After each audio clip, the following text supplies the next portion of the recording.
Ayo latihan tobat yang benar. Saya terjemahkan pakai bahasa yang lebih populer. Jangan menunda-nunda tobat. Bahaya.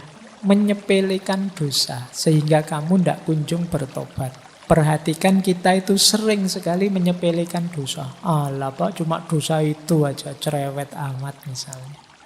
Biasa saja lah Pak, wong yo efeknya ndak besar. Hati-hati, dosamu yang kamu anggap kecil-kecil itu bisa menjelma jadi besar. Oke, bismillah. Assalamualaikum warahmatullahi wabarakatuh. Kita lanjutkan lagi belajar kita, ngaji kita. Lanjutkan. Nah, ini dari Imam Ghazali sebenarnya. Saya terjemahkan pakai bahasa yang lebih populer. Jangan menunda-nunda tobat. Bahaya. Bahaya yang pertama apa? Hatimu nanti keras. Kerasnya hati itu maksudnya ya dosa tapi tidak ada rasanya. Tidak ada rasanya itu maksudnya ya santai saja kamu. Hatimu keras. Menyakiti orang tapi kamu malah gembira. Rasain dia. Dia mesti sakit itu hatinya kalau saya ngomong ini tadi. Itu kalau kamu seperti itu hatimu keras sudah. Mas mbok ya tobat. Nanti dulu Pak, nunggu dia hancur dulu baru saya tobat. Ya kalau hatimu terlanjur keras, menjinakkannya susah, melembutkannya kembali susah. Jadi kamu ingin dia hancur, tapi kalau kamu menunda-nunda keburukanmu, tobatmu, yang hancur mungkin dirimu sendiri. Jadi jangan salah. Tapi biasanya orang yang sudah terlanjur benci dan dengki itu kadang-kadang sampai pada level saya hancur, tidak apa-apa asal dia lebih hancur. Ini hati yang sudah keras, pada akhirnya dia hatinya mati sudah. Kalau hati sudah mati, sudah tidak bisa lembut lagi. Tidak bisa kembali lagi. Maka hati-hati. Kalau teman-teman tiba-tiba ada niatan untuk tobat, segera dijalankan. Itu bagian dari cahaya yang masih diberikan oleh Allah. Sampaikan ke kita cahaya itu. Meskipun kita sering menyangkal. Kita sering menunda-nunda. Mengeksekusinya nanti saja. Jadi jangan ditunda. Biar hati kita tidak keras. Yang kedua, jangan sampai kita nyaman dalam dosa dan keburukan. Seneng loh Pak kalau saya lihat teman sengsara gara-gara saya itu. Oh itu nyaman itu dalam dosa dan keburukan. Saya bohongi orang, wah dia kena itu, wah saya ngeprank orang. Sopo di sini yang suka ngeprank. Temanku sengsara gara-gara prank itu dan aku gembira. Itu hati-hati kalau diulang-ulang terus mengeraskan hati, membuat kamu nyaman, tambah sengsara temenmu, tambah seneng kamu. Berarti pranknya sukses. Nah itu kan logika hari ini kan begitu. Itu hati-hati, bukan masalah Pak ini cuma bergurau kok Pak dia. Dia juga tahu akhirnya ini bergurau. Bukan itu. Hati-hati dengan jiwamu, hatimu. Jangan sampai kamu sampai pada titik menyusahkan orang lain dan kamu merasa nyaman dan gembira dengan itu. Kamu anggap dia yang sengsara, yang kamu prank. Jangan-jangan nanti finalnya justru kamu sendiri yang defisit banyak. Dengan kerasnya hatimu, nyamannya jiwamu dalam keburukan. Jadi kalian harus ngerti nanti ya sampai di titik mana batas jiwamu bisa menolerir itu. Karena kalau tidak, kamu sendiri yang rusak. Sampai nanti yang ketiga itu istilahnya apa?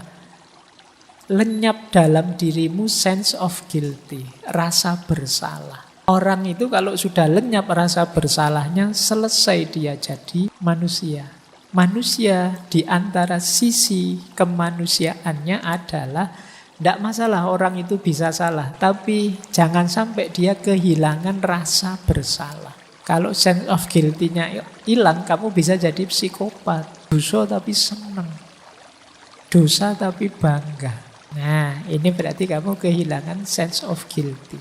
Kadang-kadang kan ada orang yang menyakiti orang, tapi begitu dia tahu, wah ternyata aku ini hebat ya, masih bisa menyakiti orang loh aku ini. Itu namanya sense of guilty-nya hilang. Jangan sampai kamu sampai pada titik ini.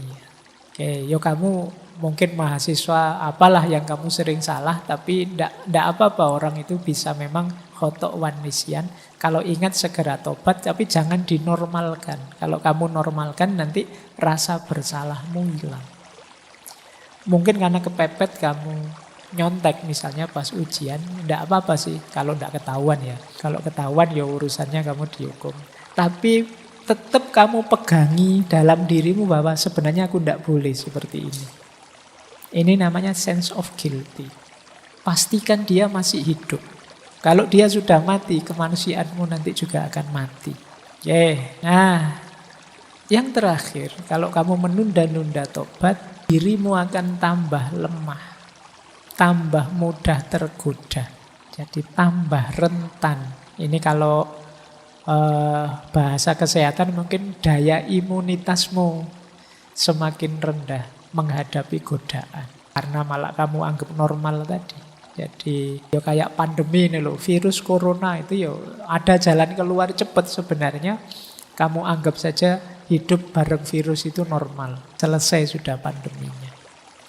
Nah dosa juga begitu. Kalau kamu nganggap dosa-dosa tidak apa-apa lah Pak, ya sudah selesai. Kamu jadi orang yang hatinya mati tadi. Kehilangan sense of guilty, yang nyaman dalam dosa dan keburukan. Daya tahan spiritualmu lemah. Ini bahaya untuk sisi dimensi kemanusiaan kita. Baik, saya lanjutkan. Nah, ada teori menarik beberapa. Saya ambil dari kitabnya Imam Ghazali, Minhajul Abidin. Saya akan agak cepat ya, karena materinya ternyata masih banyak. Ini hal-hal yang tidak bisa disebut tobat. Nah, ini teori ya. Yang pertama, seperti yang saya bilang tadi, kamu ragu-ragu, masih maju mundur. Jangan-jangan besok saya melakukan lagi. Mas, tobat beneran? Tidak tahu ya Pak. Mungkin besok bisa begini lagi saya itu. Ini tidak termasuk tobat. Jadi tobat itu ya mantep hatinya meninggalkan dosa. Sudah. Untuk saat ini mungkin saya mampu Pak meninggalkan ini, tapi untuk besok-besok saya tidak yakin Pak. Wong yo hidup ini dinamis, ya sudah berarti kamu belum tobat. Masih membuka diri besok mungkin melakukan itu. Kuatkan saja tekad bahwa saya akan berjuang untuk tidak mengulang lagi, titik. Tidak usah dikasih embel-embel, hidup ini kan dinamis Pak, hidup ini kan plural Pak, macam-macam Pak. Kamu tidak jadi tobat sudah kalau kayak gitu. Saya tobat Pak, tapi kan ya lihat ruang dan waktunya Pak, situasinya Pak, konteksnya Pak, ya wis aja tobat terus kakean dalil kamu. Tobat itu pokoknya kamu janji saya tidak akan ngulang. Kalau masih banyak syarat dan ketentuan berlaku, belum tobat. Yang kedua, tobat itu tidak termasuk tobat kalau dia meninggalkan dosa yang tidak pernah dia lakukan. Ya ini namanya bukan tobat. Gitu. Saya tidak pernah kok Pak meninggalkan, kamu tidak pernah tidak pernah zina, tapi saya ini kuat loh Pak, saya bertobat dari zina. Kalau nggak pernah kamu lakukan ya namanya bukan tobat. Tobat itu dari yang kamu lakukan. Wong tidak salah kok tobat. Nah ini kata Imam Ghazali. Wah itu kan kayak Indonesia itu sepak bolanya hebat loh. Brasil, Italia tidak pernah mengalahkan Indonesia. Ya memang tidak pernah tanding, ya tidak bisa kalah. Nanti kamu, wah Spanyol sudah tersingkir, mana lagi tersingkir. Indonesia tidak ada di daftar negara yang tersingkir dari Piala Dunia. Memang tidak lolos ya tidak mungkin tersingkir. Oh, tidak pernah ikut lomba ya tidak ada kalahnya. Jadi yang nomor 2 ini bukan tobat. Ada lagi yang ketiga, ini juga bukan tobat. Meninggalkan dosa tapi karena terpaksa oleh situasi. Ini juga bukan tobat. Misalnya zaman mudanya, wah dia tukang zina ini, ganti pasangan berapa saja. Sudah tua dia tobat. Kenapa? Sudah tidak kuat ngapa-ngapain sekarang. Jadi dia tidak begitu lagi. Oh, itu namanya bukan tobat, ya memang tidak kuat. Alhamdulillah Pak, saya sekarang tidak nyontek lagi. Wah bagus, ya memang saya sekarang sudah di DO, tidak kuliah sudah. Ya mesti aja, tidak nyontek lagi, wong sudah tidak kuliah. Nah ini juga namanya bukan tobat. Kamu sudah tidak ada di arena itu lagi, jadi tidak mengulang bukan karena tobat, dipaksa oleh situasi. Mungkin nanti daftar kuliah lagi ya kumat lagi nyonteknya. Kakek-kakek tadi kalau diberi obat kuat mungkin ya kumat lagi. Jadi yang ini bukan tobat karena terpaksa. Jadi jenis ketiga ini bukan tobat. Yang keempat, termasuk bukan tobat, meninggalkan dosa karena takut kepada selain Allah. Wah, Sekarang sudah tidak sholat sendirian ya, ke masjid terus. Iya, pimpinan saya mewajibkan kalau zuhur harus ke masjid. Jadi ya karena ada SK-nya, bukan karena Allah.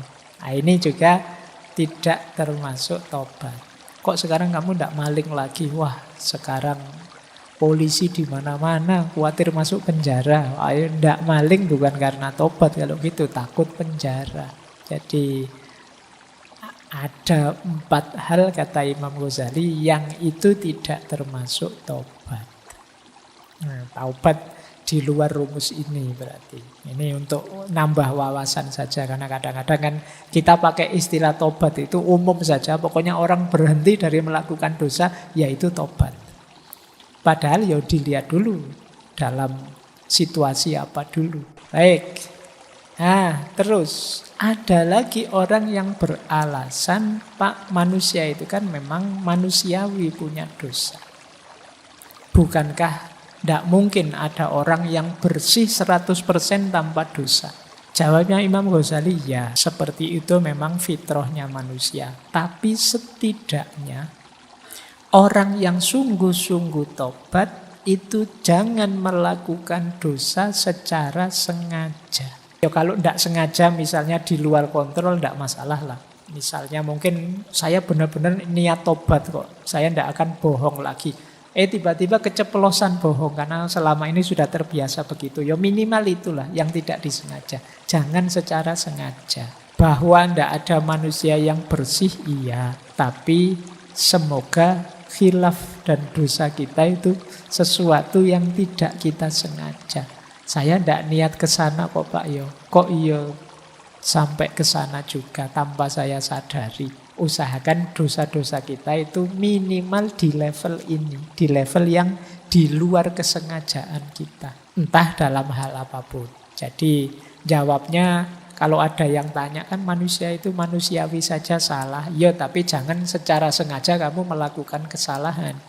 Kalau secara sengaja melakukan kesalahan tidak manusiawi namanya. Kamu memang jarak, kalau bahasa Jawanya.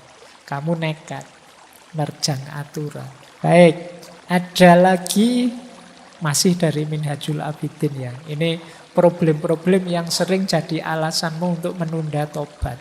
Kita sering beralasan seperti ini, Pak. Saya masih belum berani tobat, Pak. Saya khawatir nanti mengulang lagi dosa yang saya lakukan.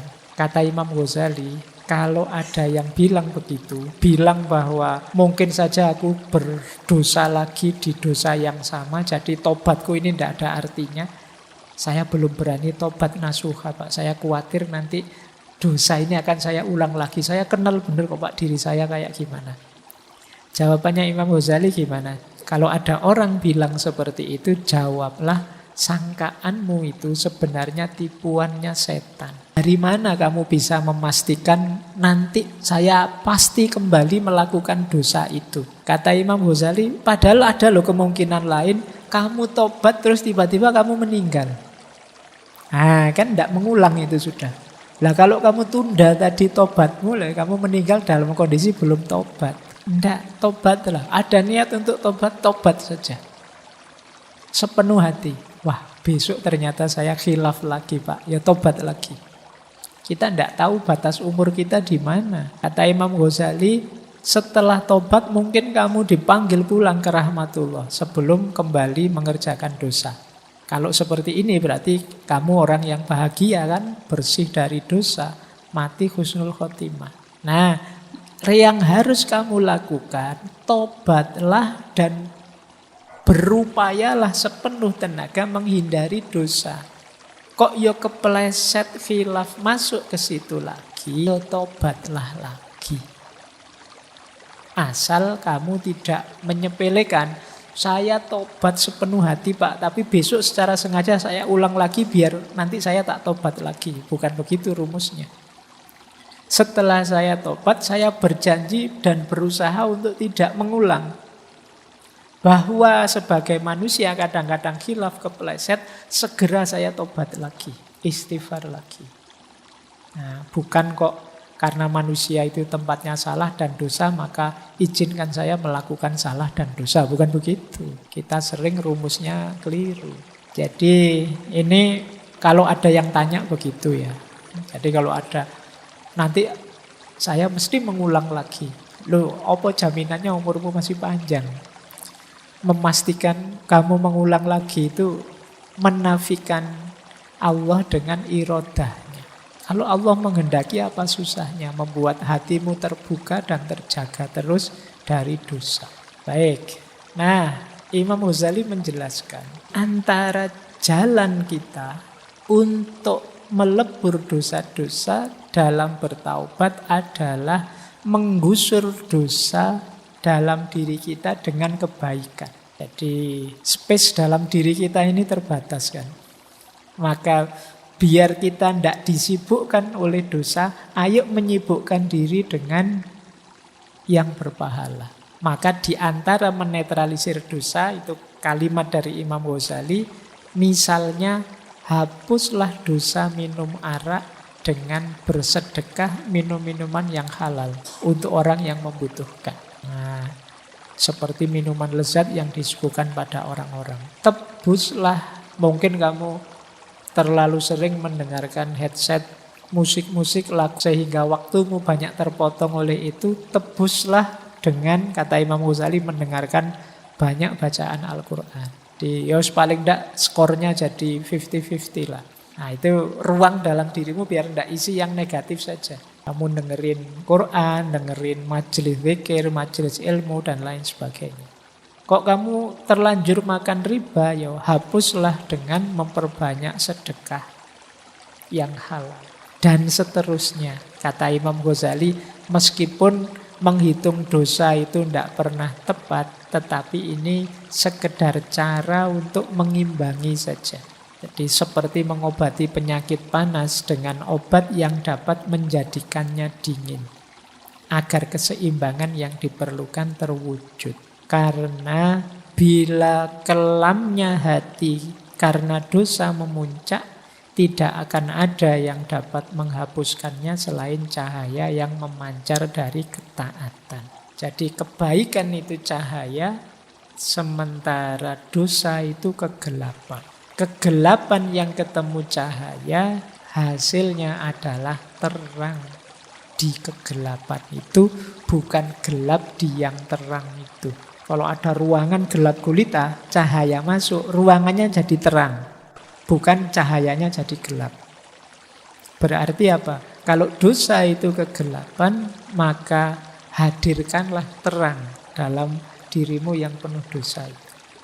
Hadirkan amal-amal kebaikan, ilmu-ilmu kebaikan yang itu cahayanya Allah, maka yang dosa tadi akan tergusur berubah jadi terang. Ini rumus dari Imam Ghazali. Imam Ghazali kan punya rumus dosa itu seperti titik hitam di kolbu kita. Orang yang banyak dosa itu batinnya, kolbunya itu seperti penuh dengan asap yang pekat, kata Imam Ghazali. Dia perlu cahaya untuk meneranginya. Nah, ini mungkin kalau hadis ya rumusnya innal hasanat yudhibnas sayyi'at tadi. Kebaikan akan menyingkirkan keburukan. Baik. Nah, sekarang tentang menyepelekan dosa sehingga kamu tidak kunjung bertobat. Kalau ini saya ambil dari pendapatnya Syekh Yusuf Al-Qaradawi. Perhatikan kita itu sering sekali menyepelekan dosa. Alah Pak, cuma dosa itu aja, cerewet amat misalnya. Biasa saja lah Pak, wong yo efeknya ndak besar. Hati-hati, kata Syekh Yusuf Al-Qaradawi, dosamu yang kamu anggap kecil-kecil itu bisa menjelma jadi besar. Makanya ada kalimat dalam dunia tasawuf itu, tidak ada dosa kecil yang diremehkan dan tidak ada dosa besar yang ditobati. Dosa kecil yang diremehkan dia akan menjelma jadi besar. Dosa besar yang ditobati, disesali, ya dia akan luntur jadi kecil bahkan hilang. Kapan dosa kecil jadi besar? Yang pertama kalau diistiqomahkan, jadi dikekalkan. Ala Pak, lihat video kayak gini ini kan dosa kecil Pak. Kalau korupsi dosa besar, jadi saya istiqomahkan tiap pagi biar seger lihat. Nah, ya itu lama-lama pasti akan menjelma besar. Karena pengabaianmu terhadap dosa itu menunjukkan ketidaktakutanmu pada Allah. Jadi dosamu akan menjelma besar. Meremehkan Allah itu kan dosa besar. Yang kedua, menganggap remeh. Alah kayak gini saja kok. Alah wong cuma gini saja kok. Nah, ini kamu anggap remeh. Ketika kamu anggap remeh, yang kecil jadi besar. Meremehkan kesalahan. Yang ketiga, senang mengejarkannya. Enak ya Pak. Nikmat ternyata dosa itu Pak. Ya wis. Jadi kamu menikmatinya. Orang yang menikmati tidak mungkin menyesali. Mungkin dia tahu itu dosa tapi ingin mengulangi. Karena kamu merasakan nikmatnya. Pengaruhi jiwamu. Ketika mungkin kamu melakukan dosa, sadarkanlah jiwamu bahwa kenikmatan dari dosa itu palsu. Boleh kamu cari argumennya silahkan biar tambah mantep, tapi sadarilah bahwa kenikmatan dosa itu kenikmatan yang palsu. Mungkin memang enak, mungkin memang nikmat, tapi kalau ilmumu nambah nanti akan ketahuan efek merusaknya. Tidak hanya untuk dirimu, mungkin untuk banyak lingkunganmu, mungkin untuk anak cucumu dan seterusnya. Jadi ini yang ketiga. Kalau kamu merasa nyaman terus, ingin mengulang terus ya dosa kecil bisa jadi dosa besar. Kemudian dosa kecil bisa besar kalau kita merasa aman dari hukuman Tuhan. Ini nanti akhirnya ya jadi menyepelekan. Allah itu ya maha penyayang, maha pengasih. Aku kan aliran yang paling diridhoi oleh Allah. Jadi mesti selamatlah aku. Jadi peremehan-peremehan seperti ini membuat dosa yang kecil jadi besar. Ayo ya melatih jiwamu untuk tidak menganggap bahwa Allah mesti mihak aku lah. Wong aku ini orang dalam kok. Aku yang punya kuncinya surga. Wong kuncinya surga itu sudah dibagi-bagi pada semua orang katanya la ilaha illallah itu miftahul jannah. Barang siapa yang akhir hidupnya la ilaha illallah masuk surga. Saya melakukan dosa apa saja tidak apa-apa lah Pak. Nanti terakhir-terakhir saya akan bilang la ilaha illallah. Menyepelekan. Jadi ya Islam itu tidak berat. Islam itu tidak rumit. Agama itu tujuannya memudahkan, tidak menyulitkan. Tapi jangan diremehkan, disepelekan. Sehingga kamu nabrak larangannya sambil menyepelekan. Ya seperti tadi rumusnya bahwa manusia itu memang makhluk khotok wan nisyan, tapi itu bukan alasan engkau sengaja melakukan khotok wan nisyan. Kemudian yang kelima, dosa kecil yang dipamer-pamerkan. Nah, ini juga menunjukkan kamu bangga dengan dosamu. Saya tidak tahu, mungkin anak-anak muda hari ini lah kadang dia suka pamer aneh-aneh. Baru kali ini tahu rasanya ciu misalnya, whisky misalnya, terus dipamerkan di posting, dipamer-pamerkan. Wah seneng aku nih pacar baru, mau aja diajak kemana-mana, nginep juga oke misalnya. Terus kamu foto, kamu share fotonya kemana-mana. Dosa yang semula kecil bisa jadi besar. Kenapa? Karena kalau kamu pamer-pamerkan, ada kemungkinan orang lain niru. Wah, kelihatannya kok asik ya kayak temanku itu. Aku tak beli ciu juga. Yang kecil bisa jadi besar. Jadi jangan remehkan dosa kecil. Yang terakhir, dosa kecil yang dilakukan orang besar. Panutan, orang terkenal, orang yang followernya banyak. Ini juga bisa menjelma dosa besar. Kenapa? Dia ini diikuti orang. Followernya ratusan ribu. Dia malah mukuli istrinya misalnya. Wah, ini berarti lumayan ternyata. Mukuli istri bisa viral ini. Wah, aku tak nyoba viral kayak gitu misalnya. Semoga tidak ada yang begitu. Tapi ingatlah kalau kalian public figure, di level apapun apalagi ulama, perbuatan kalian yang keliru, yang salah, yang dosa itu diikuti oleh followermu. Ya alhamdulillah saya tidak punya follower. Aku tidak medsosan masalahnya. Jadi aman saya. Oke, kemarin baru ganti foto itu saja, itu pun bukan saya. Jadi hati-hati. Saya tidak tahu kalian mungkin ada yang public figure meskipun sekedar ketua kelas. Ya kan ketua kelas punya power di kelasnya. Hati-hati, dosa yang kecil kalau ditiru teman-teman sak kelas jadi dosa besar. Karena akumulatif. Misalnya bikin dosa besar, yuk kita bolos bareng-bareng ya. Biar dosennya kapok misalnya.